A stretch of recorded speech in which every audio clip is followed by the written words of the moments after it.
The farmer, his wife, and the merchant. A long time ago, in a land far away, there lived a dear farmer who worked night and day. Jack was his name, and his wife's name Jill, and on a small farm they worked harder still. They cooked and they cleaned, they sowed and they ploughed, but never before now had they ever spoken aloud. "I'm tired of this," Farmer Jack did say. "This sowing and digging and ploughing all day." "I too grow weary. His wife agreed. This cooking and cleaning and animals to feed." "Oh, but you must," I replied from within, "for this short tale to properly begin.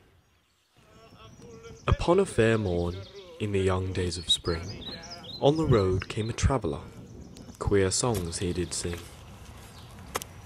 "I come bearing gifts The merchant did beseech. from places far and wide with a modest price for each. Exotic things and sparkling rings, tonics far from home. Not one of them did young Jack want, at least not one alone." "I'll take the lot." Jack told the man, a smile on his face, his dear wife in hand. "I do not want these. Said Jack in a huff. We live harshly here, but we have enough." He sold his house, he sold his land, he sold it all just to have them in hand. "You do not listen." He said to me, "I will not purchase, do you not see?" "Do as I say, the words I speak are true, for you must buy it all, or the story won't continue." Once time had passed, the two came to meet a terrible fate, as they had nothing to eat. For 3 days and nights their bellies groaned. "Only we'd stayed." Jill woefully moaned. "I cannot eat silk, nor beautiful rings, nor flutes, nor hats, none of these things." But then at that time our Jack had a thought, to redeem himself from the curse he had bought, an attempt to regain the land he had lost, but to do so there would be a dearly cost.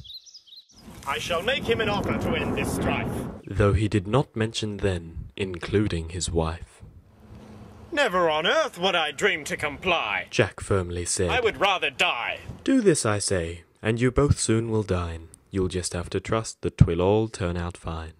When the time came to do the deed, Jack was thinking only of when he could feed. He said to the traveller, "I propose a deal, that you buy back these things that I may have a meal." "I do not see why I should agree." The merchant replied, straight back at he, "I offer my wife as extra payment." for her to fill his dark heart's content. "To that I'll agree." The merchant then said, then gave back Jack's funds, who then ate his bread. But as the two left, Jack suddenly felt sad. Had he made the choice not good but of bad? And as he stood there on an all-time low, he thought to himself, when will happiness flow? But then he did realize never would it come, as the ill choice he had made could not be undone. And so we conclude our short tale of old, with inner morals that hereby unfold.